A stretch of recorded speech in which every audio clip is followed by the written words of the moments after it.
Insurance isn't one size fits all. That's why drivers have enjoyed Progressive's Name Your Price tool for years now. With the Name Your Price tool, you tell them what you want to pay, and they'll show you options that fit your budget. So whether you're picking out your first policy or just looking for something that works better for you and your family, they make it easy to see your options. Visit Progressive.com. Find a rate that works for you with the Name Your Price tool. Progressive Casualty Insurance Company and Affiliates. Price and coverage match limited by state law. AI is incredible. It can teach you how to fry an egg and even write a poem, pirate style. Yarr! But it knows nothing about your work. Slackbot is different. It doesn't just know the facts. It knows your schedule. It can turn a brainstorm into a brief. And it doesn't need to be taught. Because Slackbot isn't just another AI. It's AI that knows your work as well as you do. Visit slack.com/meet Slackbot to learn more. You heard of this thing, the 8-minute abs? Yeah, sure, 8-minute abs. Yeah, the exercise video. Yeah, well, this is going to blow that right out of the water. Listen to this. 7-minute abs.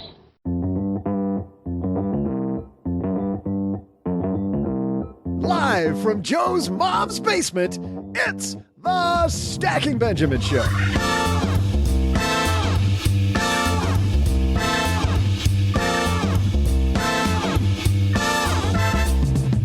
I'm Joe's mom's neighbor, Doug, and today we'll learn how to achieve long-term success while living a rich life with investor and author, certified financial planner, Eric Brotman.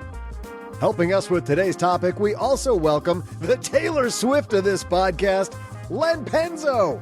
What, did you think I was going to say afford anything's Paula Pant? Yeah, she's here too. Great news.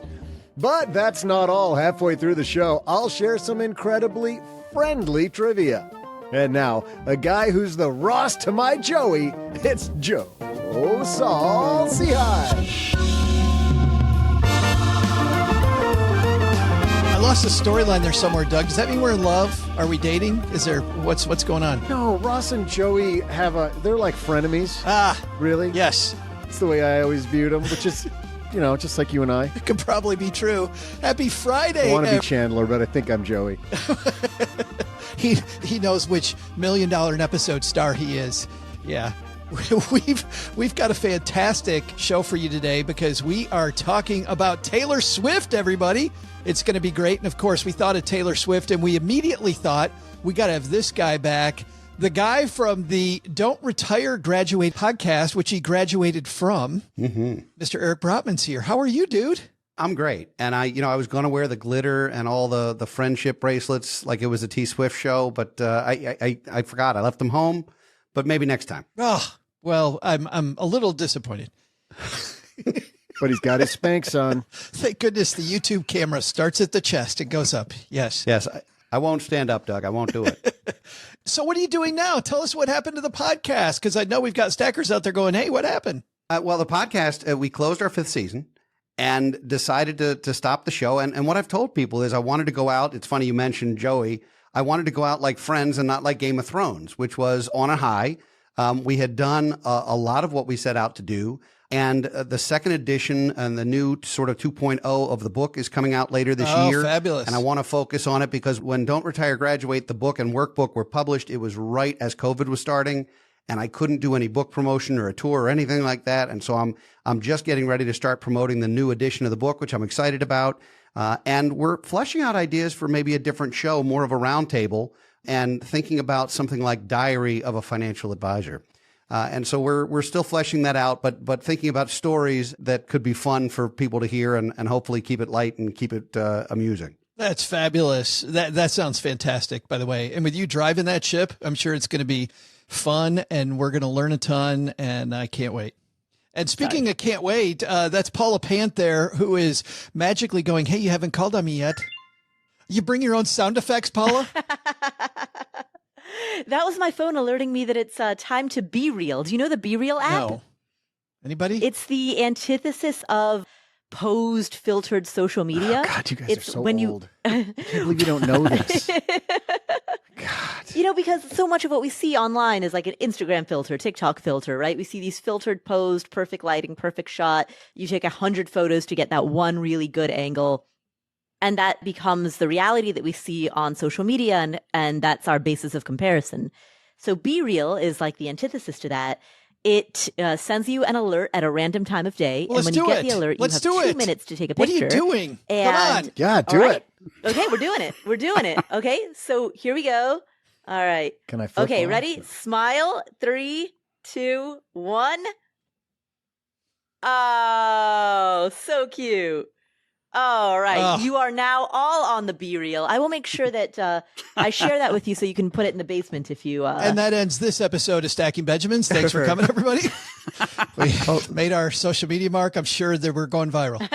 And speaking of viral, the guy who's grown on us like a rash the last decade, Mr. Len Penzo's here. Tough crowd. How are you, man? You know what? I've been busy. I've been interviewing 7 CEOs. I was trying to figure out their secret to success. And you know what's really amazing is they all told me the same thing. Oh, Wow. and what was it? What are you doing in my house? Wow. Well, that's probably not. I need the crickets. Joe, how long is this Nope, episode? not that one. Yes, apparently Okay, too good. long, Eric. It's too long because he got that in. Yes. Do you guys actually want to hear Len's next joke? No. No? Yeah. No, I do. Play it. Yes. Okay. Len, tell us another one. I had a breakfast mentoring meeting yesterday with a young woman who was just amazing. She is graduating from college with a degree in wealth management, and she reached out hoping for some pointers. And listen, if somebody's in Texarkana and wants to go into this beautiful field of personal finance and helping people get their money together, that is incredible. But even more incredible is how she reached out, how she was trying to network. And I was having a discussion that finding the right person and avoiding the wrong person for a role, that's what can make or break an organization. And we just don't see that many qualified people. So how do you find them? Well, Indeed sponsored jobs is a boost whenever you need to find quality talent. If you're hiring, Indeed is all you need. You can stop struggling to get your job post even seen on other sites. You'll match with quality candidates with Indeed's sponsored jobs. Get matched with and hire quality candidates who can drive the results you need. Reach candidates who meet your specific criteria like skills, certifications, or location. It drives me crazy when I'm matched with all kinds of people who aren't a fit. I don't have that kind of time. People are finding quality hires on Indeed right now. In the minute I've been talking to you, companies like yours made 27 hires on Indeed, according to Indeed data worldwide. Sponsored jobs posted directly on Indeed are 95% more likely to report a hire than non-sponsored jobs. Spend less time searching and more time actually interviewing candidates who check all the boxes. Less stress, less time, more results. When you need the right person to cut through the chaos, this is a job for Indeed sponsored job. And here's what's cool, Stackers. You're going to get $75 in sponsored job credit to help get your job the premium status it deserves at Indeed.com/podcast. Just go to Indeed.com/podcast right now and support Stacking Benjamins by saying you heard about Indeed right here at Stacking Benjamins. Indeed.com/podcast. Terms and conditions apply. Hiring, do it the right way with Indeed. Oh my God. You must have another one like that, Len. You must have another. You want to hear another? Yeah. In business, there is no room for guesswork. Every shipment matters. Every deadline counts. And when you're trying to keep operations running smoothly, the last thing you need is uncertainty. That's why reliability is at the core of USPS Ground Advantage. From the moment your package is first scanned in, it moves through a secure nationwide network, aiding in a timely and accurate delivery. You get near real-time tracking so you can keep up with your shipments. And with affordable upfront pricing, there are no hidden fees or surprise surcharges to throw off your cost sheets. It all adds up to predictable deliveries you can depend on, because knowing your logistics are handled lets you focus on everything else, your customers, your team, and the future you're building. Visit USPS.com/Ground Advantage to start shipping with confidence. USPS Ground Advantage. We mean business. Oh, stop it. Stop it. Oh, my God. How come you didn't tell that one first? Man, you're incorrigible. Oh. Eric Brotman's here, Len Penzo, Paula Pant, neighbor Doug. We're talking Taylor Swift today, so let's go.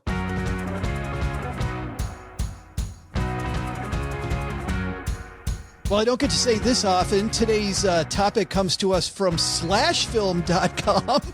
Len, I can't remember the last time I said our topic for the roundtable, financial planning serious roundtable, comes from Slashfilm. I never even heard of that site, but yes, it was a great site, actually. I enjoyed the article. Yeah, this is a great piece. We'll link to it in the show notes, but don't worry, guys. You don't need to read it to know what we're going to talk about. This is written by Hannah Shaw Williams earlier this month. And Hannah wrote, "Karma is a god. Hollywood studios underestimate Taylor Swift and are losing out on millions." And Paula, just going to you, do you mind just summarizing kind of what Taylor Swift did to Hollywood here? Yeah, absolutely. So broadly speaking, in Hollywood, there's the producer of a movie, there's the distributor of a movie, and then there's the movie theater that ultimately shows the movie. So you've got these three major players. So Taylor Swift during the Eras tour, she Never heard of it. Produced Never a heard movie. She produced a movie. She hired a director. She gave it a budget of somewhere between 10 to 20 million. Right. So normally what would happen at that stage in the process is they would then take that to a major Hollywood distributor and say, "Hey, distributor, can you please be the intermediary that helps us distribute this to movie theaters?" Well, they ended up getting a couple of snags. They started that process, but they ended up hitting a few snags along the road.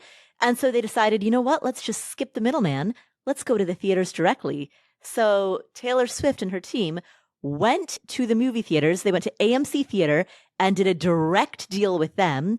And then they used a small distribution company to do a deal with some of the smaller theaters as well, smaller theater chains. It's amazing. Eric, you went to see the Eras tour live, right? Of course. How could I miss that? And did you see film crews while you were doing it? I didn't, and I assure you I was looking for them because I knew there'd be a movie and I wanted to wind up getting a cameo of some kind. I thought that would help the ratings for the film. Actually, it would probably make it less PG, sadly. But no, I did go to the show, and she was absolutely fantastic. I had never been to a show like that before, and I've gone to dozens, if not 100 concerts in my lifetime. But it was a unique experience. It was a love fest in every way. I mean, the people there, it was the vibe was incredibly kind and incredibly gracious and incredibly happy to be there. And of course, you know, there were merchandise stampedes and such. But to the best of my knowledge, no one was injured during the making of her film. Let's chat about her kind of, you know, doing what some of our stackers do, DIYing it. In this case, she probably saved millions, Eric, by avoiding Hollywood. Maybe more than that. I mean, the cut that you have to give to a middleman in almost any industry, but particularly in entertainment, since that's what we're talking about, it's significant, and it does make a difference to your bottom line. And there are other artists who have done these kinds of, for lack of a more gracious term, these backdoor or these skip over type deals. I remember there was a kerfuffle between Metallica and Napster back in the day. I remember that. Not a kerfuffle. I think it was, in fact, a kerfuffle. It might have been a dust-up, but I don't think it trumped a dust-up. Goodness. A Donnybrook? At any rate, it was a true row-bottom. All right. Thank you, Doug. No, but they had a real issue with them. And, of course, Taylor's been through so much with the folks who owned her catalog that she's re-releasing all of her albums. It's a unique situation where she doesn't own some of her early work. And so because they wouldn't let her have it back, she said, all right, hold my beer. And she's doing them again and asking radio stations and streamers and all these people to play her version so that it bypasses the folks. So basically she's trying to harm the folks who've essentially taken her work. And I feel for her as somebody who's written books, including one that a producer or I should say an editor owned that I could not get back. It was your the first editor owned your book. It was the first time I had ever written a book. I was hired. I was an author for hire. And this was 15, 20 years ago, but I wrote a book. I was very proud of it. I was very excited about it. And it was just in time for the global financial crisis. And the book came out, and then the publisher went out of business. because it was 2008. Lots of people so they went out of business, and I wanted to capture my own work and couldn't. And to this day, attorneys have said, you can do it, but if it goes well, you should expect a phone call. And so I just said, to heck with it. I'll start over and do something different. But did you contact the editor and say, hey, can I have my absolutely? Editor was like, no. Editor was nowhere to be found. The publisher was nowhere to be found. They had gone out of business. They were gone. Well, it was a new experience for me. Let's put it that way. The check cleared when they paid me to write the book, and it does exist. It was a lot of fun to do, and I learned how to write a book. So I consider it a valuable experience, despite the fact that it's frustrating to know that I created something that's not mine. It's interesting, Len, that to Eric's point, Eric learned a lesson from that experience. He also outlined how really a lot of this maybe Taylor Swift learning a lesson from early on. I would think that you've had some experiences like that too, where there's been some middlemen in the middle of your life where you're like, oh, maybe that didn't go the way it should have, and maybe I need to do that differently. Well, I don't know if is it a middleman or not, but I mean, I've learned some hard lessons where maybe if I did have a middleman, I would have not gotten a bad situation that I did. I think told the story before of I bought a new house and I needed irrigation in my property, and I was a little tight on cash because I just bought the home, and I had got some estimates from irrigation contractors, and one irrigation contractor finally, he was low, but I wanted him to go lower, and I negotiated the crap out of the guy. And I really, I really brought him down from almost 50% off of his low estimate, which was the lowest of the three that I had received. So he agreed to do it. And I ended up paying for that because it turns out within a year, all the pipes in my yard were bursting because he was using substandard equipment. And I wish somebody had told me, I had an advisor that had told me, hey man, it's one thing to get a low price. It's another thing to get a price that has real value in it. And you don't get, the contractors are going to do what they have to do. They have to make money too. That's interesting because you've got the person who's, I don't know if they're really a middleman. I don't know if this is congruent, but is putting in the sprinkler system. It would have been good, you're saying, to have an advisor on the side going, hey, ease up on this person because you might need them to service it later. Even a general, if I'd had it, I don't think you would do this but if I had a general contractor there, somebody who was, more intelligent in that kind of industry, that would be saying, hey dude, you're going way overboard with this guy, and he's taking the job because he's hungry and he needs the money, but he is, he's getting, he's going to cut corners, whatever he has to make his money too. So, and I didn't. Yeah. And that ended up costing me in the long run, obviously, because I had to go and get everything redone. It was crazy.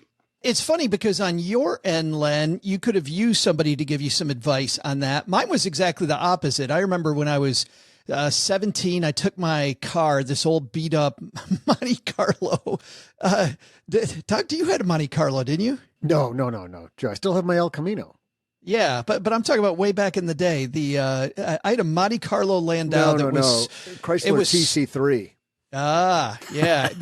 This thing was so bad.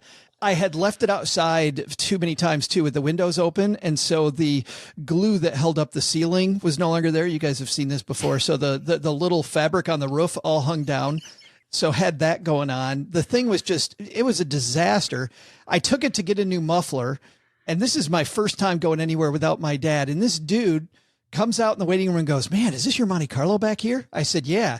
He's like, hey, come here. You can see how the suspension in this and the shocks aren't very good. He's like, you should probably, while you're here, you should get the shocks redone. I'm like, oh yeah, I probably should. He's like, but you know what? If you spend some time on this could be a real thing. Like this car could be amazing. Let me show you the engine I'm working on in the back room.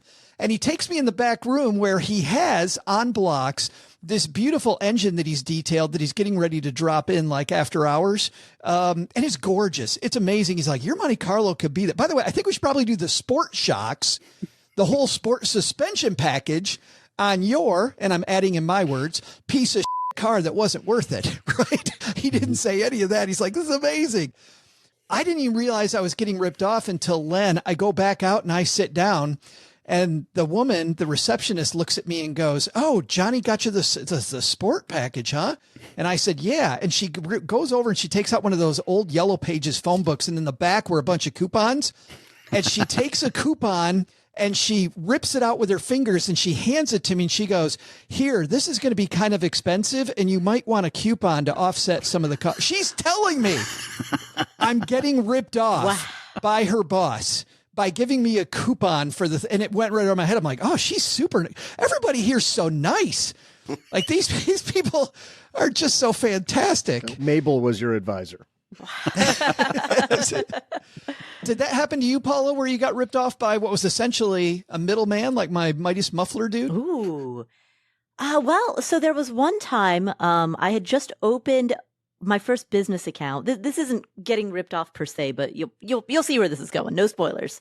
I had just opened my first business bank account with a major bank that you've all heard of. And You're not going to call out the bank like Joe called out Midas? Is Midas still around? Why? Well, They are. Yeah. I'll call out my favorite There bank. goes Was it that Bank of advertising. America? it was not Bank of America. Oh, shoot. Wells Fargo. It may or may not have been Wells Fargo. I will neither confirm or deny that one. We knew it was one out of the two. It had to be. So I had just opened an account with them for some, God knows why. When you're young, you do dumb things. One of the people who work there said, "Hey, let's have a meeting sometime. I'd love to talk to you about your business." And, for me being in my like mid-20s with nothing better to do with my time, I was like, sure. Ooh, fancy business meeting. I'm going to a business meeting with a bank, With my bank. Yes, with my bank. And so like we go to the Starbucks across the street. She's asking me all kinds of questions about my quote unquote business, which at this point is just me forming an entity so that I can write freelance articles for about.com, right? And she's asking me all kinds of questions about it. And I'm like, well, I did this and that. And she's like, well, maybe one day, you might want a loan.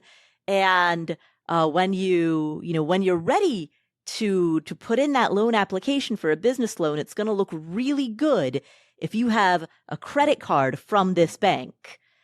And so she convinced me to open up a credit card. So it's not getting ripped off per se. There was no cash out of pocket. Look, Paula, she was going to open one up for you whether you said yes Yeah. or not. It was Wells Fargo. She's probably going to open 3. But what annoyed me about it was that was back in the heyday. I don't know if y'all remember this, but back then, there was this very popular travel hack where you could use the miles to fly to South America, and they counted Easter Island as part of South America, even though it's like very far away. So you could fly all the way to Easter Island for like not very many miles. And it was a hugely popular travel hack, but like back in the day, this is like 12, a million years ago, 12 to 14 years ago. And I remember at that time, I decided not to do it because I was so worried about like, I don't want to impact my credit by opening up a new card and getting a book. So like I was being over the top cautious about my credit score and my credit history. And I was intentionally foregoing taking out credit cards that would have given me miles to travel. And in the middle of all of that, I let myself get talked into opening up this Wells Fargo card. Yeah. Which, by the way, helped your credit. Yeah. Because you had more credit open. Yes, you had more your credit available. utilization ratio. That's correct. Eventually, but the average age of account went down, right? Average age of account went down, number of recent new applications, all of that counts against you in the short term. Eric, not to pile on, but well, let's pile on. Why not? You must have had that back in the day. Got taken by a middleman? Well, I had a Pontiac Grand Am. That was Nice. If I was taken regarding the car, it was definitely the Alpine stereo with the CD changer in the trunk and everything. Circuit City took great care of me. Let me tell you, I had a stereo that could break windows in the house as I passed by. I've certainly experienced times where I feel ripped off. And a lot of times it really is with the contractor types. It's when you're redoing your landscaping or your backyard or something, things that you're not necessarily going to be good at. I don't know off the top of my head if I have one that I can think of, but I know it's happened, and I know it usually happens from less reputable, less professional entities. But maybe that's also why, Eric, that's a great transition point, I think, for us, because maybe that's why there's so much distrust with financial people, is because people feel inadequate. They feel like they don't know. And you've got some commission people that are in there going, hey, Paula, you don't know how this works. Why don't I get you a credit card that gives me a commission? And really, frankly, over the short run, I don't know if it hurts or helps. It frankly was just extra, right? It wasn't anything, Yeah. So, Eric, it's funny. We had Michael Kitzes on, industry expert, and he said that there really should be a difference between like advisors and advisors. Like there's people that give you advice and there's people that are simply just middlemen, because it's really tough to tell the difference between the two. Well, one of the biggest problems with the financial industry is that there's no common path and no single standard to get into the industry. There are a lot of people out there calling themselves financial advisors who are most certainly not. They are salespeople for entities, for organizations, for banks, for trust companies, for mutual fund companies, for brokerages, and they call themselves financial advisors. And so if you're going to be a CPA, you have to take that exam. That's the prep. If you're going to go to law school, you want to be a lawyer, you have to get your JD. You can be a financial advisor by fogging a mirror and showing up your first day. And you're the financial advisor here. You might not be licensed yet, but you're a financial advisor. Yeah, just like joining the pitching staff on the Detroit Tigers. You know, so you're saying all lawyers have to have Jack Daniels? Is that what you're saying? They do. Okay. They do, and a lot of it. But no, there's a common path. There is no path into our business. And consumers have no idea the difference between a CFP practitioner and some other designations, some of which take years of study and some of which are a certificate you can earn by sitting in a room for 4 hours. And unfortunately, consumers have to beware. They have to really understand. And it's kind of still the Wild West. You know, we see all the time. I can't tell you how often, Joe, I see somebody comes into our office who has 20 annuity contracts and life insurance policies that somebody has sold them over the course of 5-10 years. And I'm like, oh my God. Like, or even worse, Eric, they buy, and this is getting a little nerdy. They have 5 annuity contracts that are all sold at the same time, all just under the break point where the advisor, quote, advisor is going to get paid less. There are some of that I do see, but generally people think they're getting financial advice and they're being sold product. And these so-called advisors are making a lot of money to make that happen. And then they disappear because there's no ongoing revenue. There's no relationship. They've essentially victimized someone. And that bothers me because we're lumped into the same group in lots of ways from a regulatory standpoint. You know, we are, it's one of those industries where I still think you're guilty till proven innocent. And that's not really the way it's supposed to work, at least not the way I recall. Well, and not only is it not supposed to work that way, but Len, getting back to Taylor Swift here, because I think this is a great analogy. A lot of our stackers forego advice to save on fees and because they don't know how to trust. And yet there's no way, and this might be a duh statement, Len, but I think that Taylor didn't come up with this decision to avoid Hollywood just on her own. Like I will bet you as much money as you want to bet that Taylor probably had a team of really smart people advising her that cutting out these middlemen was a good idea. So she has advisors.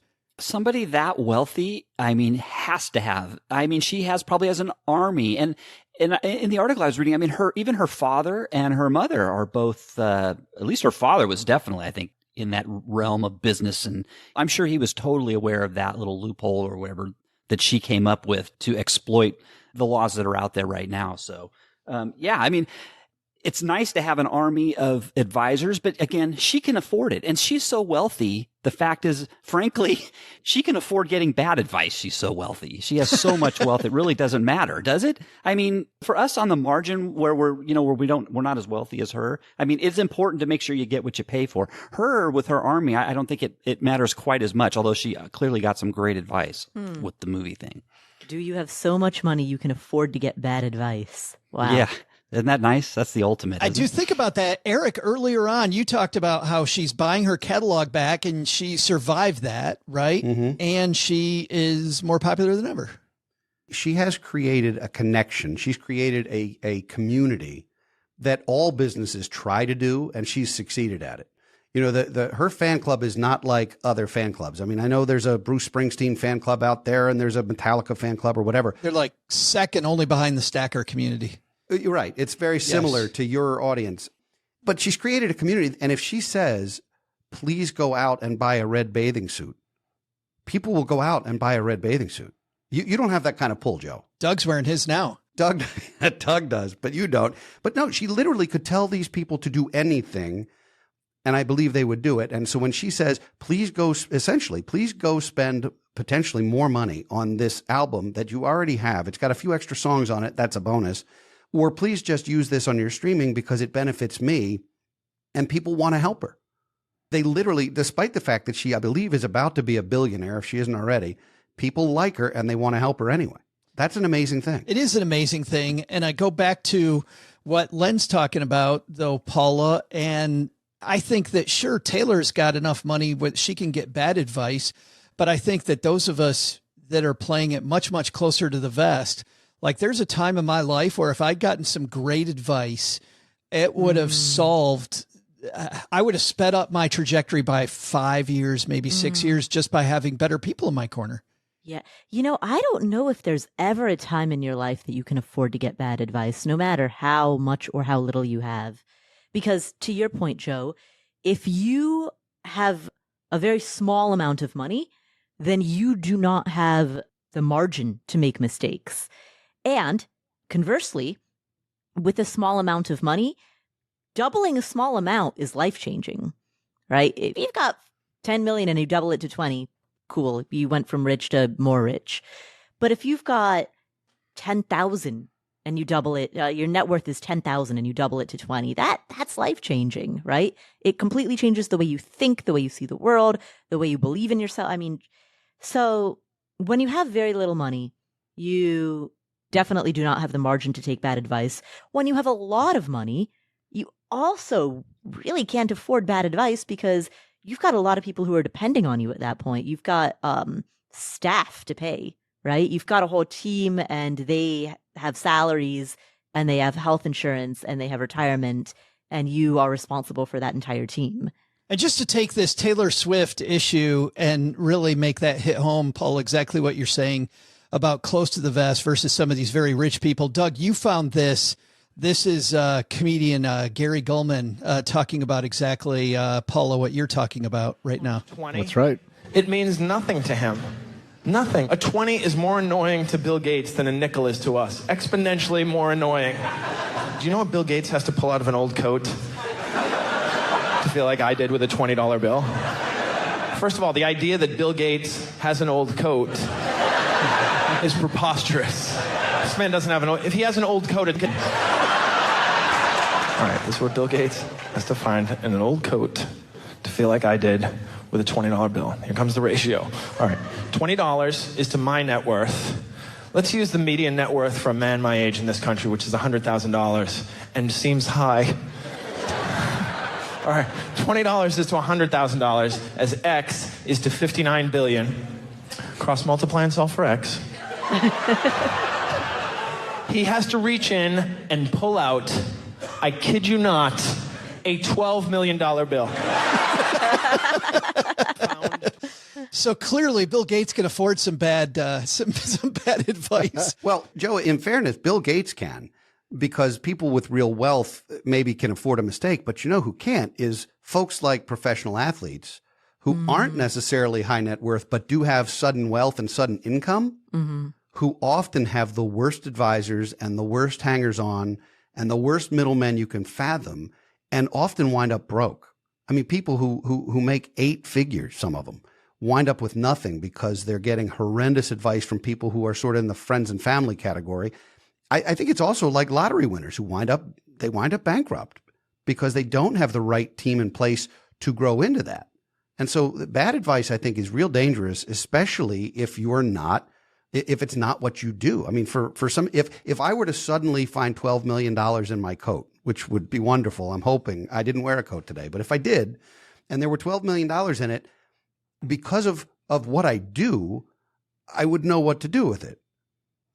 But in most cases, someone with sudden wealth who doesn't do this for a living is going to make terrible mistakes. And if they don't have the right advisors already and they think the one they've been using is ready to handle that, they might not be. I'm super excited. We're going to start diving into how we solve that because none of us are Taylor Swift yet, but we're all working on it. I mean, Len is an engineer. Maybe you can help us with kind of a process on decision-making. Eric, with your background as a CFP, and Paula, we're going to talk about Paula as somebody who the fire movement really, I mean, you've been in 2 of the fire movement movies, I think, at least 2. Yes. We're going to talk about Paula gets lots of advice, and yet the fire movement kind of goes, advice, we don't want them. We're going to talk about that all in the second half of this conversation. But before that, we got something far, far more important than any of that, don't we? Because we have this amazing competition going on between our three contributors on Fridays, Len, Penzo, Paula, Pant, and our own OG, who, Eric, you are OG today. Congratulations. I feel like OG today. Thank you. And that means that you get some good news and some bad news. Which one would you like first? I always prefer the bad news first. Well, the bad news is, even though you've won the last 2 years in a row, you are not winning this particular competition. Now, good news is you've sped up, and now you are in a tie for second with Len Penzo, who I believe, Len, you're the two-time champion before OG was the two-time champion. And the woman who hasn't won in at least 4 years, I don't think she's ever won, is Paula's in first with 12, while Len and OG have 11. What the hell's going on, Paula? Len, I think if we work together, we might have a chance. You're telling me, Eric, I haven't won in so long. I can't remember the last time. I would like you to refer to me as OG, at least during the trivia portion of the show. Oh, sorry, OG. Yeah. Well, the good news is Len, you get to go last this time, which you've been pining for, because I'm excited. OG is our current reigning champion, so he goes in the middle. Paula's going to have to guess first. That's a rarity. But for all that, we need to know our trivia questions. So what do we got for him today, Doug? Hey, everybody, I'm Joe's mom's neighbor, Doug. You know, the 90s were a golden era for sitcoms. Some of my favorites, Home Improvement, Wings, Drew Carey Show, Blossom. You were a huge Blossom fan. Duh, who wasn't? Hey, look, many shows of the decade, like Roseanne and Seinfeld, they centered around a comedian's real life or their stand-up act, instantly launching the title character into superstardom. Other shows helped launch the careers of actors who were unknown at the time, like, ER's George Clooney. I say this with an unblemished record of staunch heterosexuality. That man is foxy. One sitcom that famously launched a cast of undiscovered talent was Friends. Debuting on this day in 1994, it has since become one of the most watched sitcoms of all time, earning Warner Brothers an astounding $1 billion each year in syndication. Wow. Imagine if my El Camino had a resale value like that. I could never part with her, though. I don't care what the value is. Anyway, today's trivia question is, the 6 cast members all earned the same number of Benjamins for season 1. Season 1. So, how much did each of the 6 main cast members cha-ching for the show's entire first season? I'll be right back with the answer after I finish writing this pilot about living next to Joe's mom. It's probably going to end up being a whodunit. Where one announcer of a particular podcast might go missing. Wait, after a while. I'm the victim here? Of course I am. Of course. So we start off with Paula Pant, 6 members of Friends, the entire season. Add up all 6 of their paychecks for every episode, multiply by the number of episodes, and that's today's answer. The question, I want to be very clear. The question is not what did each person earn per episode. The question is, what I want to know. The total amount that they earned for the entire season. I think I just said that. Well, but the question is, how many episodes were there in season 1? It might have been a mini season. Yes. I think that's a useful backstory. Yes, correct. Man, that would be super useful if we furnished that, or if you knew. And it's how much did any one given individual cast all of them make? collectively. No, that is not correct, all of Joe. them collectively. That is not correct. Each individual. They all earned the same amount. Okay. So if you added up everything they earned for each episode, by the end of that season, how much did they make? Okay, cool. Cross multiply and solve for X. Right. Cross multiply, solve for X. Okay. So let me think through this. Let's see. I'm sure it takes maybe a couple weeks to make a show. What was minimum wage in 1992? They've got to do the... That doesn't even They got to do some promos. They're previously unknown. Who was known from that cast before Friends? Any of them? I think I don't think Courtney Cox was probably the biggest name. No, who's Joey? Courtney Cox was. He was pretty unknown. Courtney Cox had been in the Bruce Springsteen video before. Yeah. But nobody knew that. That was after the fact, right? Yeah. That was the same person, you mean? Yeah. What I mean is, I don't think that wasn't a trivia question until she got onto Friends, right? Right. No, that's fair. Okay, so I'm gonna assume they made $5,000 per episode times 10 episodes. So I'm going to say $50,000. $50,000. Interesting. I actually also wrote down 5,000 per episode, but I think there were either 22 or 26 in the first season.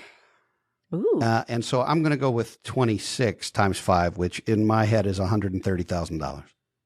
$130,000 in Eric's head and in the math calculator. Yeah, I did that in my head. I hope it's right. Just to be fair about this, because I think you guys misunderstood. Maybe I shouldn't say this. Don't you have to multiply times the number? No, it's the 6 cast members as well. No, the answer we're looking for is it's just one cast member for the total. So of what the did one season, cast member make in one season? Season Yes. 1. Yeah. Yeah. I think Len's in trouble because he listened to me But that's good. and not Doug, which is weird. It's good yeah, 'cause- it's weird that I just said that out I loud. could pull into a tie Listen, with Paula. So Eric is guessing 26 episodes. Which half a year. times which $5,000. Which I think that's what it used to be. It used to be 26. I mean, nowadays, these shows only have like 10 episodes, it seems like. Some of them have 6. I just got done watching the show Doug recommended called Fisk, which is Australian, and that was 6 episodes. What? That's a rom. Okay, that's so what's the highest? That's a rom-com, Joe. It's very much like Flight of the Conchords kind of comedy. Very like they're playing it completely straight, and it's hilarious. Got it. Yeah. All right. So what's the highest number? Highest number is 130,000. And Paula's was what? 50. 50. 5,000 seems just really, I mean, that seems really absolutely low. I think 26 episodes is correct, though. I think back then, because one of my favorite comedies is King of Queens. I love King of Queens. And they run that thing all the time. And there's always 26 episodes. And that show ran until like 2007 or something. So I'm just going to assume that Eric's guess is low. So I'll just do $1 over whatever Eric said. Is Jerry Stiller your guru, Len, for your jokes? I love Jerry Stiller. I think he died, didn't he? He passed away recently. He did, yes. Yeah, but yeah, that guy was, oh my God, that guy was a comedian. Just so funny. He was so good. So good. So incredible. Yeah. So it's $130.01 or 130. Just $1 over. If I had to guess, I would say they were getting paid like $10,000 an episode or something. But 5 just seems ridiculous. But anyways, doesn't matter, does it? I just have to go $1 more. Like to tell you if Len's thinking is right or Paula's or Eric's, but we will let you know in a minute. Insurance isn't one size fits all. That's why drivers have enjoyed Progressive's Name Your Price tool for years now. With the Name Your Price tool, you tell them what you want to pay, and they'll show you options that fit your budget. So whether you're picking out your first policy or just looking for something that works better for you and your family, they make it easy to see your options. Visit Progressive.com. Find a rate that works for you with the Name Your Price tool. Progressive Casualty Insurance Company and Affiliates. Price and coverage match limited by state law. What would you do if your online store converted 36% more shoppers? You could take 36% more vacation. Another pina colada? Yes, please. Open a new retail location with 36% more square feet. Fantastic. Hire 36% more help. You're hired and you're hired. Shopify has the world's best converting checkout, up to 36% better than other e-commerce platforms. What you do with those extra sales is up to you. Switch to Shopify today at shopify.com/listen and get a $1 trial. Shopify.com/listen. Paula, you kick this off. $5,000 an episode, 10 episodes. Sounds like Eric and Len kind of disagree with you. Yeah, so upon further reflection, I stand by my guess of 5,000 per episode, but I think Eric and Len are right that there are probably more episodes in season 1. The good news is, Eric, Len left you with all the downside halfway to Paula's answer. Mm-hmm. So you got a shot. You feeling good? I think yes. My wife contributes more to the syndication royalties of Friends than any human on the planet, by the way. Friends is on in our house, so help me, I think, all day. I don't know how. Quote it? Oh, my God. Every episode. It's an absurdity. That's my daughter's the same. My daughter loves that show. Does she really? I feel like I could do that with Seinfeld, and yet I always end up seeing an episode I've never seen before. Like just once a year. Is she around? Is she nearby? Can you text her? She is not here. I am at my office, and she is not at the office. Yeah, do it, because I don't think she's going to. For curiosity's sake. But now, if she knew, we should do that. Well, your answers are locked in. Oh, mine's locked in, I know, but I think she would Google it, so I'd rather hear it from you, and then I'll question. Yeah, sounds good. Send her the text, and then you'll get the answer during the second half of the show, and then at the end we'll reveal. All right, I will do that. I will do that right now. She'll be thrilled to know that she's being discussed on this show. Yes. Which, by the way, I'm only being paid $5,000 for this episode, right? As I try to move on, Len, you've got $130,001. You know what? I was feeling really good a second ago, but now I just remembered something. Usually first seasons, I remember Friends was like first seasons are, they give you only a limited number of episodes. Replacements because something got canceled. Yeah. Right. And now I think I just freaking screwed up is what I think I probably got just the win did. is what you're saying. Yeah, I should have guessed 13 or 12 episodes because it was when it first comes on. I bet it was a mid-season replacement. I just screwed my up. thinking when I guessed 10 episodes was that I figured that for the very first season, they would want to commit to producing enough episodes that they could see whether or not this show would be a success. But no more, no less. So if you have fewer than 10, if you've got like 3 episodes, it's too soon to say. 10 is enough to give you some good data. Beyond that, 15, 20, 25. Now you're making a financial commitment to something that's not tested. So that was my thinking at the time that I initially said 10 episodes. But of course, in retrospect, the 90s were a different time. Holy crap. Where we had fewer shows. You learned this at Columbia? I need a more comfortable chair. If we keep this conversation going, it's going to be next Friday's episode. I'm going to be, speaking of being committed to something you didn't sign up for. Yeah, right. Man, Doug, give us an answer, please. Hey there, Stackers. I'm aspiring actor and eventual hit TV series creator, Joe's mom's neighbor, Doug. At the height of the show's popularity, Friends drew an incredible 52.5 million viewers. That's slightly more people than have watched my oil change tutorials on YouTube. By the time the show peaked, each of the actors in the ensemble's core cast were making $1 million an episode after famously negotiating contracts that paid them all equally. Good God. But today's trivia question was, how much did each of the 6 main cast members earn for the show's first season? Well, I can answer this question right off the bat, guys. Season 1 of Friends had 24 episodes. Ooh, all right. Close. Oh, that's good. And each actor took home, well, I'm not going to tell you just yet. What I will tell you is that Paula's guess was off by $490,000. Eric's guess was off by $410,000. Len was off by just $409 because each actor took home $22,500 per episode for a total of $540,000 for the entire season, which means Len is our winner. Okay, Len, I'm impressed. My wife said $500K. Oh, okay. Wow. She was close. $500K. So I think OG should get the point on account of Meredith's text. Len, I'm sorry, but I think this should count. I phoned a friend. Here's what, if she doesn't listen to the show, Eric, you just tell her it won the game for you and you're good. No, it didn't. But she doesn't know that. No, I'm saying she doesn't know that. Come on. Yeah, no, but if I lie to her, this would be the first episode of your show she listens to, and I can't let that happen. Last one you're ever on. There it goes. No, can't let that happen. And I was trying to get your wife as a listener there too. Well, and she might be now that she knows we're talking about Friends and Taylor Swift. There it is. You know what? This season's going to come down to just like a basketball game or a football game that's really tight. Whoever has the last shot, whoever guesses last in the last version is going to win. It's a possession That's game. how this is going to end up. Yep, it's a Being possession that OG game. is now in sole possession of last place, I would like to be referred to as Eric. The second half of this Taylor Swift discussion is brought to you by depositaccounts.com. Eric, you know what goes on when you go to depositaccounts.com? I don't, Joe. Tell me. Oh, you find out that you can compare more than 275,000 deposit rates from over 11,000 banks and credit unions and do it for free. And I'm pulling this up a little bit before we record, so you want to go to depositaccounts.com, you guys. National average on a savings account right now as we record is 0.45. But the top 1% average, 4.78. So if you get one that's in the top 1%, much better off. CDs, a 1-year CD, national average 3.78. 1-year CD, the top 1% are paying 5.63%. Money markets, top 1%, 4.63. National average 0.75. You know how I know that? I'm at depositaccounts.com. shopify.com. You could be too. How about that? Try to hold a straight face. Perfect. Sorry. All right.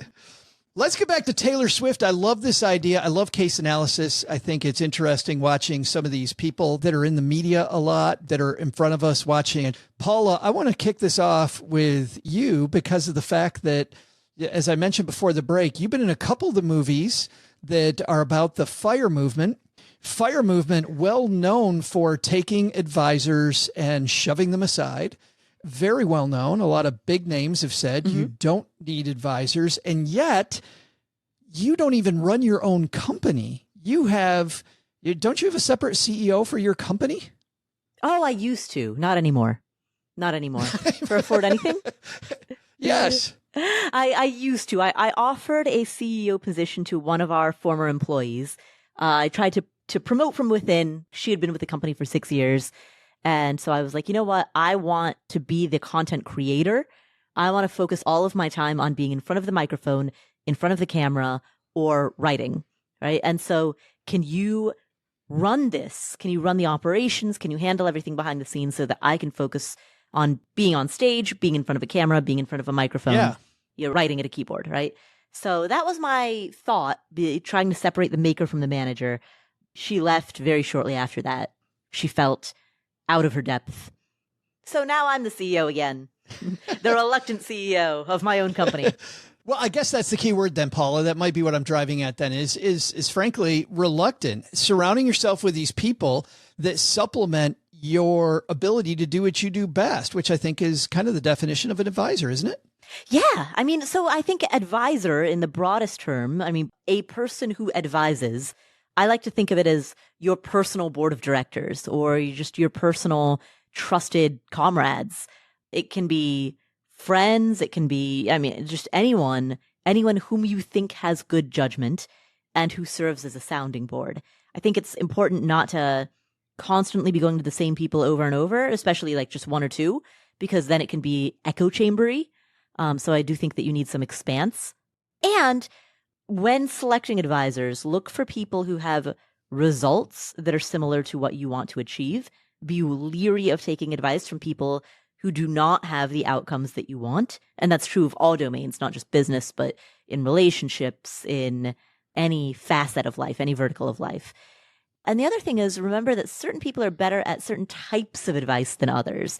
You know, certain people are going to be really good at finance, but not so good at business per se.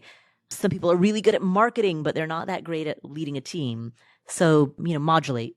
Yeah. Eric, it's interesting because you made the point before that anybody can call themselves a financial advisor.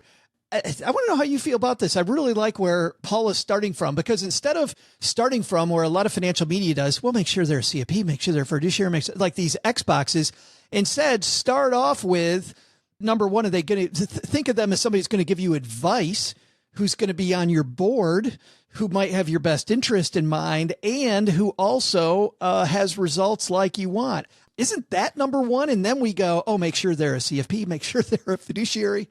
Well, it's a good point, but a hard thing to do, because financial advisors are not allowed to tout results. Seriously. And with every client, every family is so different that you're going to have a different approach or different experience. I think quantifying results in our space is extremely difficult. We can't do full testimonials. It's not like we can have everybody yelping how terrific we are. We can't talk about returns in an investment portfolio. We sure as heck can't guarantee or promise anything. So it really, I think, comes down to stewardship and trust but verify without question. I think you want to make sure that if you're going to hire a financial advisor, you hire one who works with folks in your stage of life or in your situation, and that you're in their roundhouse. You don't want to be somebody's biggest client or somebody's smallest client. And I do think that makes sense, but you're not going to know. Unfortunately, you can check a compliance record and see if they have complaints against them or criminal issues, but you really, unfortunately, it's hard to test results in our space. Now, if you're getting a recommendation from a friend or from a CPA or from some other advisor, presumably they're going to send you to somebody they have confidence in who has gotten results for them or for people they know.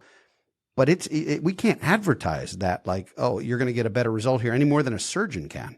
We did an episode on hiring a financial advisor recently. It was the Michael Kitz's episode with Dana Ansbach and OG here recently. We'll link to that in the show notes.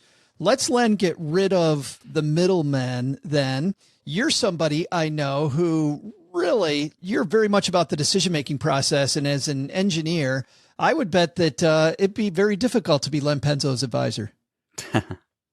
Well, I was thinking about it while sitting here listening to Paula and Eric talking about the advisors. In my line of work, I was an advisor actually I wasn't the CEO, but I was an advisor to the CEO. I was an advisor to my immediate boss, and the people under me were advisors to me. Regardless of who was doing the advising, there was a common thread, at least in my business, that we expected when we were being advised by our advisors. They had to give us the pros of everything that came in front of us. What were the pros to evaluate? What were the cons? We had to know the upside risk of implementing that, whatever was being discussed. We had to know the downside risks. And then we also had to know, or at least be given a good estimate, and it's assumed that we're experts in what we were advising on, of what was the probability of that upside and downside risk. And if you had all that, that's all the CEO needed, or that's all that the chief engineer needed, or that's all that whoever else needed to make a decision. So I would think when you're looking for an advisor, you should make sure that your advisor, and this goes across everything, not just engineering, across finances and everything in life. If you can get all 5 of those pieces of information, your advisor's doing a great job for you. Now, again, remember that's, he's the expert. Experts do make mistakes on occasion, but generally they should be in the ballpark and giving you, that should be good advice for you. Well, a piece of that I really like, Eric, is that in Len's definition, your advisor can't just be a yes man or a yes woman. That woman or man has to be willing to tell you when you're stepping in it. And I think that's a difficult thing for a lot of people to do. Well, you also, I think, owe it to your client to tell them why they might not want to implement something you're suggesting. And so to Len's point of the upside and the downside, you might say, there's a lot of different ways to address this issue or to solve this problem or to reach this objective. This is the one that I like, and let me tell you why, but here's what can go wrong, or here are the things that we have to look out for, and here's some alternatives. I think it's important to have some alternatives without saying, here's 48 options, pick one, because people get overwhelmed. I think it's helpful to say, this is what I think you should do, but I'm not mandating. That's if this makes you uncomfortable, there are 3 other solutions out there that we can look at, but this is what I like, and this is why I like it, and these are the things that could be pitfalls because there is no perfect solution. And that to me is it's a very fair way and a very open way to communicate with someone. And you're not telling them this is the be all end all. This is what you have to do, buy, own, whatever. That was my favorite thing when I was an advisor. Yeah. I just want to say, like, for example, the guy who might be trying to sell you an annuity, he's an honest broker. Of course he's going to give you the pros of the annuity. Oh, here's all the advantages of it. But he really should be giving you, if he's an honest broker, he's going to tell you the downside risks and the alternatives to that annuity as well. That's when you can, at least you're getting all the information you need. If he's just feeding you information about why you need that annuity, then you probably need, somebody else to get some other advice who's more honest. I think I like Roger Whitney's answer on this. Anybody who leads with product instead of process is definitely just a middleman or a middlewoman, right? Oh, yeah. I mean, they definitely are. So if they lead, Len, with an annuity, if I know they just sell annuity and they say annuity, even if they give me the downside, I still worry about that, which I guess Paul leads me to this. Let's say you're not an expert in car insurance, but you want to go get car insurance and you really don't know how it works. So you go to Allstate or State Farm. They have commission salespeople. They have good commission salespeople. I've got an Allstate agent, but I really, to Len's point, if they're selling the car insurance, I want to kind of get educated there. How do I get around using the middleman's advice and still get educated on something that's as necessary as car insurance? First, if you want to get educated, I wouldn't go to a salesperson. There are a lot of free resources online, in books, on blogs, on podcasts, on reputable websites, in forums. There's a lot of free information that you can sort through, and I think that'll be a better source of education. I'm gonna stop right there because the forum piece is the one that drives me crazy. Because I've seen, ever since I switched from the financial advising side to the financial media side, I've seen so much crap, half advice that also has an agenda, but you don't know what the agenda is because they're hiding behind a keyboard. Right. So the forum piece is the one I disagree with so much.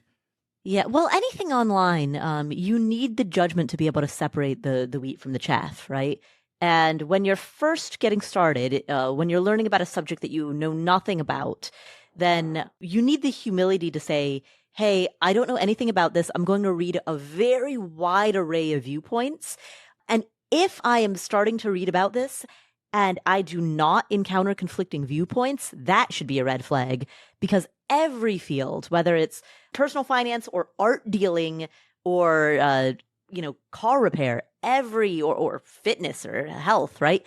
Every field has widely dissenting viewpoints. And so if you're beginning to get educated about something, you should first get the lay of the land.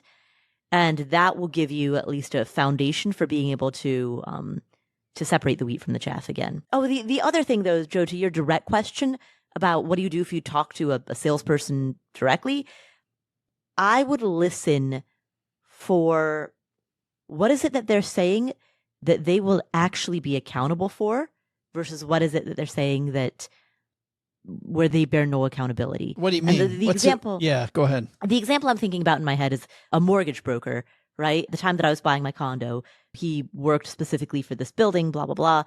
And he was like, oh, you got to get in now because the values in this building, the condo values in this building, they're only going to go up. And I'm like, you have no skin in the game. If your statement is correct, cool. But if it is incorrect, you're not actually the person who suffers because you're a mortgage broker. You've collected your commission and you're done. So you have no accountability to the statement that you've just made. I like Paula's point there. You can also do that on the flip side, which is, we have a lot of folks who will ask us about things like car insurance, and we don't represent an insurance company and we don't sell product or anything like that, but we will look at and help our clients go through a couple of different proposals. Same thing with the mortgage piece. Let's get 3 good faith estimates from different mortgage people and we'll help you navigate it and help you make a decision because we have zero skin in that game. We're just here to help you. That is my favorite piece of advice, Eric, is find somebody in a related field who would be in an ancillary way. Maybe not a complete expert, but knows where the pitfalls are. Len, you've got that guy in your corner. You talk about your CPA, cousin Kevin, I think? My cousin Kev. Yeah, my cousin Kevin. Yeah, absolutely. Yeah. You know what? He started giving me advice when I was a teenager, and he started young with me, and he really set me up on the right track right away. It's a guy on your board of advisors. Yes. To this day, I still go to him when I need advice. Yes. But I also want to highlight I think what Paula said indirectly was, don't think about all the things you know, think about where the holes in your logic are. And I would think that in your career you guys are literally building rockets. That's pretty building aerospace equipment. You got to think about where's the flaw in my thinking. Of course. Of course. And believe me, if you have enough people looking at, questioning your work and looking at it, you're going to get that feedback that you have to get. If you give advice and nobody pushes back, I don't care if it's great advice. If nobody's pushing back, that's not good. Somebody should at least be pushing back, even if the pushback is not warranted.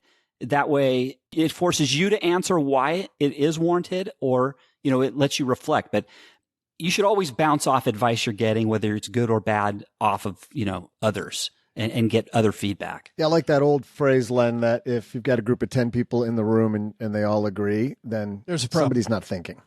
Yeah, that's right. And that's right. And that's how we used to do it too. It's like somebody had to push back, even if just to play devil's advocate, somebody had to do it because you're getting nothing done if all 10 people are nodding their head because you don't know. You've got to be forced into some sort of reflection on the advice you're being given. I thought you meant you get to that. We get 10 people in a room together and all just nod our head. Like, that sounds like corporate America right there, Len. Well, actually, it is in a lot of places. Not where I work, but yes, it is in a lot of places. Eric, I want to end this with you because looking at the different areas of financial planning, I know that there's some areas where the whole DIY, getting no advice at all. What's an area of financial planning where way too many people are doing it themselves and they probably need an advisor in their corner? I think on the legal and estate piece, when you start talking about, I think the 2 things people shouldn't do themselves ever are draft their will with some online tool, because that is a very complicated area and it's not to be done simply. Yeah. And I would also say I wouldn't do your own taxes. because I do think having a second set of eyes on those kinds of things can help you, and having a professional can help you. There is nothing that we do as financial advisors that is building rockets or sending men to the moon. There isn't. And there's nothing we do that people can't do for themselves. And so the DIYers, there's nothing I do that you can't do for yourself. However, there's 30 years of wisdom here, and there's markets that I've seen that others haven't, or there are strategies I've seen that others haven't. And just having somebody to bounce off of, I think, is useful. So, we'll engage somebody, Joe, on a flat fee basis that has nothing to do with product. We'll talk about the analysis, the recommendations, and then if they want to do it themselves and implement themselves, go do it. But get that third party to look at this holistically. Do the 50,000-foot look and see what you're missing, because a lot of people know what they know, but they don't know what they don't My know. analogy when I was an advisor was, I'm a smart guy. I've driven cars. I kind of know how a car works. I could build one. It would take me about 15 years. It would run like shit, but I could build one. I prefer to go buy one. I prefer to take the people, who do this every day and engage them to do that. But the estate plan piece that you mentioned, so important. And even if the online will, Eric, works, the frustrating thing is your family then is they're going to need help.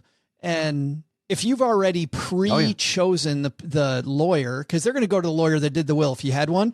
If you've already pre-interviewed, this person, they know you, they've done the estate, it makes it so much simpler on everybody after you.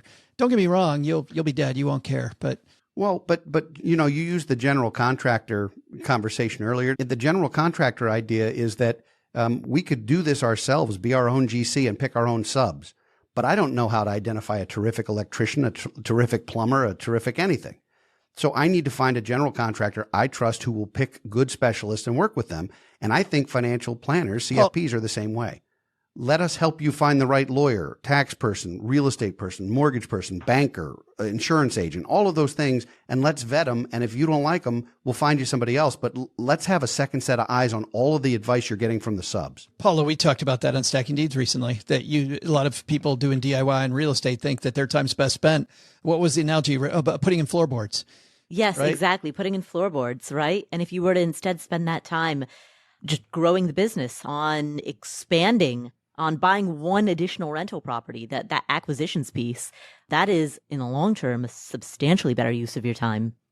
Man, so much good advice today. I think it's interesting dissecting this Taylor Swift move, because clearly, while Len, Taylor can afford to lose a few dollars if she gets this wrong, I get the feeling she didn't get this wrong. Like, it just feels like she nailed this.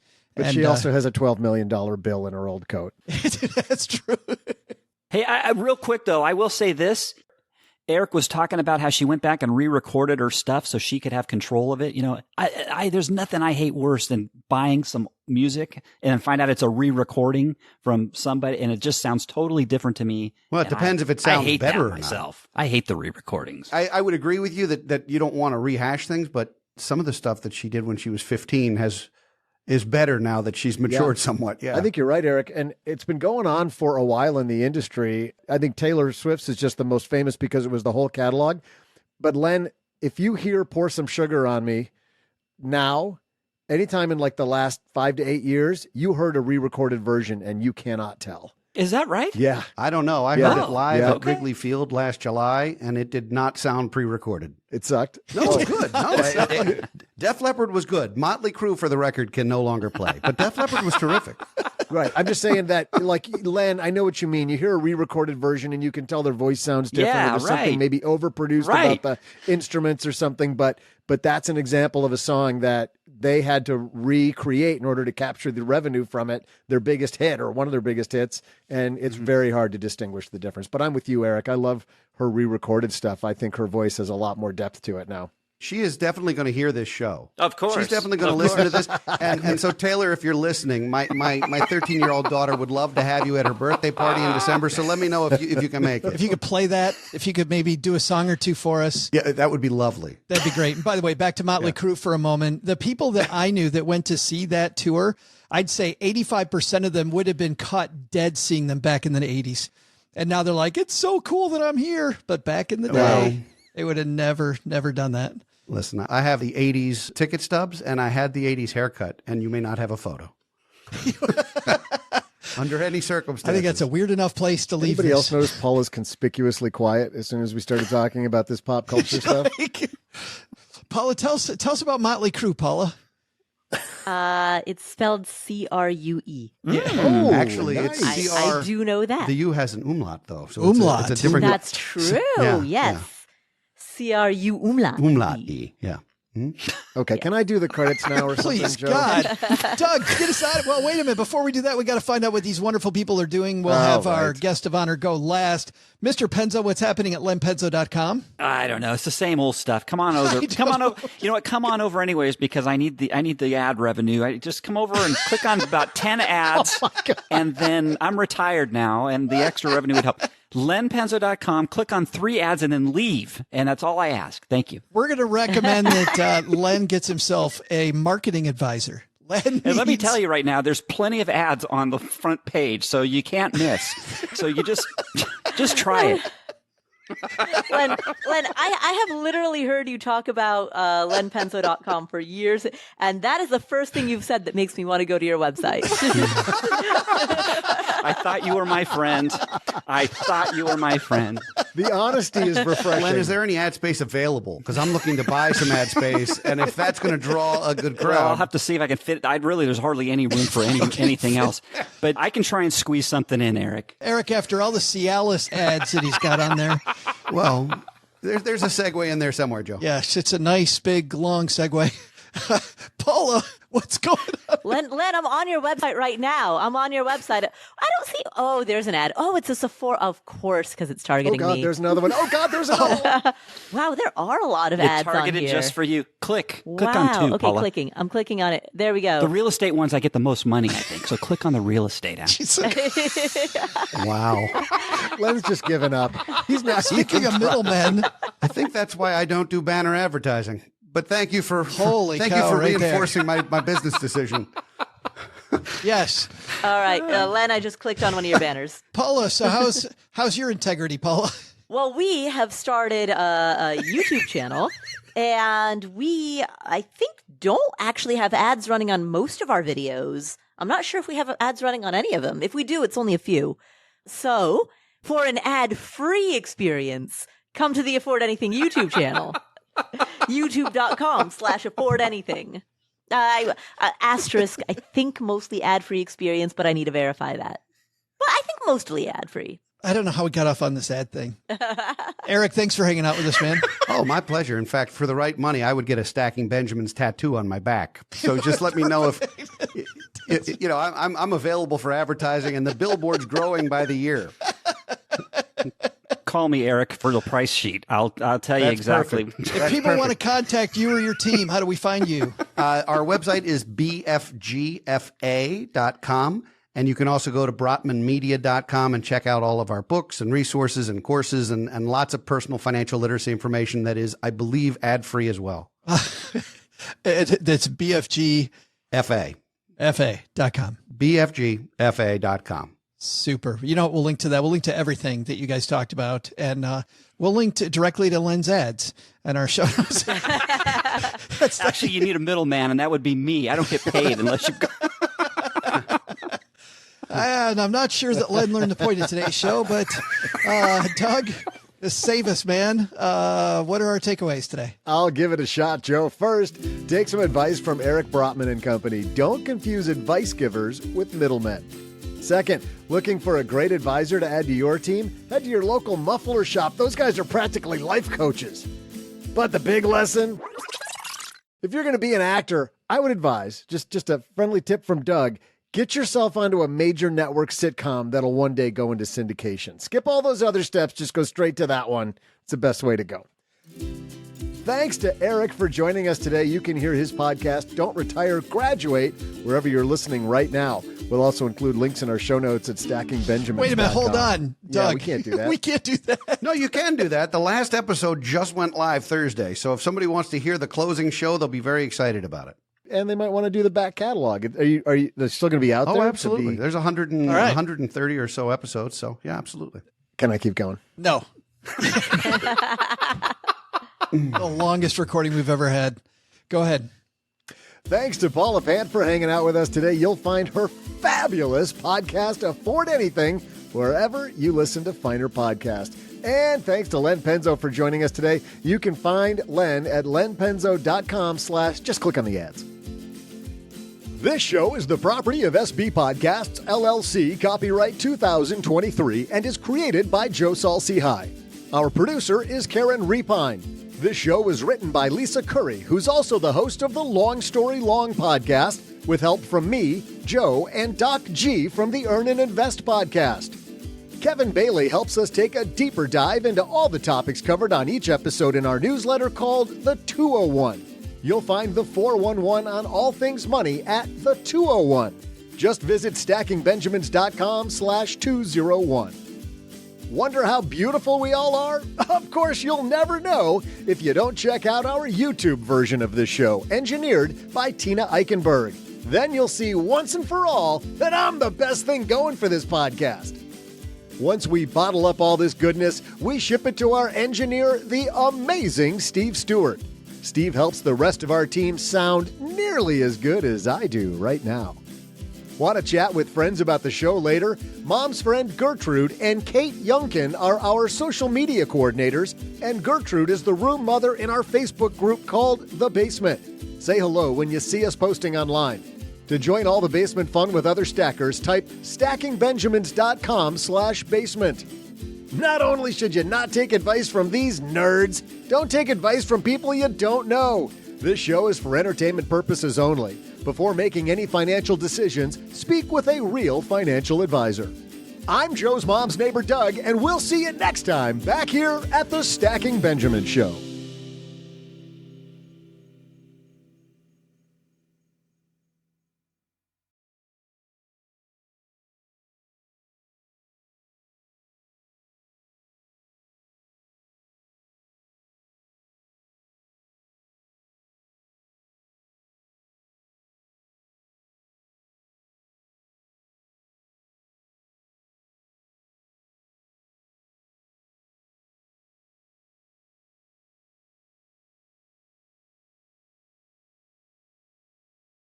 We would be called FT. Full-time? F***ing talent. Like, you know, all the producers and the directors, they're just like, oh, God, f***ing talent. Like, they hate us. Do you like it, Paula, because you have a meeting with Westwood One? I can't stop calling Westwood One all the time like I do. I love meeting with Teresa, our friend Teresa Gage, because she makes sure she always refers to us as talent. You know, when I'm meeting with other talent, I'm like, wait a minute, she's including me in talent. It's pejorative in the industry. You just should know that, Joe. She's putting lipstick on that bulldog. Don't tell me that, because for me, that's good. No. That's fantastic. That is when I meet with other assholes who think they're hot. Is that what that truly means? That's is what that that it? means. Then, God, Doug, you must be talent. Yes. Nice save. That's Mr. Talent to you. That's right.